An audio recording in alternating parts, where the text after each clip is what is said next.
Yahushua chapter 11.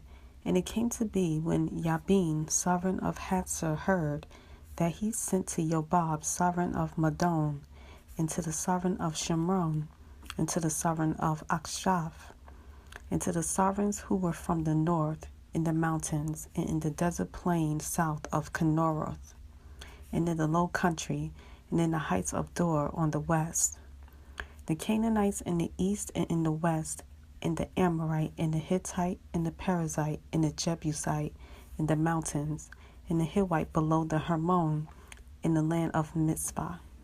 And they went out, they and all their armies with them, as many people as numerous as the sand on the seashore, with many horses and chariots. And all these sovereigns met together, and they came and camped together at the waters of Merom to fight against Israel. And Yah said to Yehoshua, do not be afraid of their presence, for tomorrow about this time I am giving all of them over to Israel slain. Hamstring their horses and burn their chariots with fire.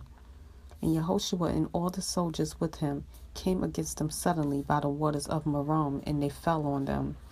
And Yah gave them into the hand of Israel, and they struck them and pursued them to Great Sidon, and to Mereshphath Maim, and to the valley of Mishpeh eastward. And they struck them until no survivor was left to them. And Yehoshua did to them as Yah said to him. He hamstringed their horses and burned their chariots with fire. And Yehoshua turned back at that time and captured Hatzor, and struck its sovereign with the sword, for Hatzor was formerly the head of all those reigns. And they struck all the beings who were in it with the edge of the sword, putting them under the ban. He did not leave anyone breathing. Then he burned Hatzor with fire. And Yehoshua captured all the cities of those sovereigns and all their sovereigns, and he struck them with the edge of the sword. And he put them under the ban as Moshe the servant of Yah commanded. However, Israel did not burn any cities that stood on their mounds, but Yehoshua burned only Hatzor. And all the spoil of those cities and the livestock and the children of Israel took as booty for themselves. But they struck every man with the edge of the sword until they had destroyed them, and they did not leave anyone breathing. As Yah had commanded Moshe his servant, so Moshe commanded Yehoshua, and so Yehoshua did.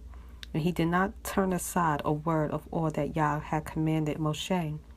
Thus Yehoshua took all this land, the mountain country, and all the south, and all the land of Goshen, and on the low country, in the desert plain, in the mountains of Israel in its low lands, from Mount Halak that goes up to Seir, even as far as Baal Gad, in the valley of Lebanon, below Mount Hermon. And he captured all their sovereigns and struck them and killed them. Yehoshua fought all those sovereigns for a long time. There was not a city that made peace with the children of Israel except the Hivites, the inhabitants of Gabon. All the others they took in battle. For it was of Yah to strengthen their hearts, that they should come against Israel in battle in order to put them under the ban, so that they might have no favor, but that he might annihilate them as Yah had commanded Moshe. And at that time Yehoshua came and cut off Anakim from the mountains, from Hebron, from the Beer and the Anab, and from all the mountains of Yehuda, and from all the mountains of Israel. Yehoshua put them with their cities under the ban. There were none of the Anakim left in the land of the children of Israel, only in Azah, in Gath, and in Ashdod some remained. Thus Yehoshua took the entire land according to all that Yah had said to Moshe. And Yehoshua gave it as an inheritance to Israel, according to their divisions by their tribes, and the land rested from fighting.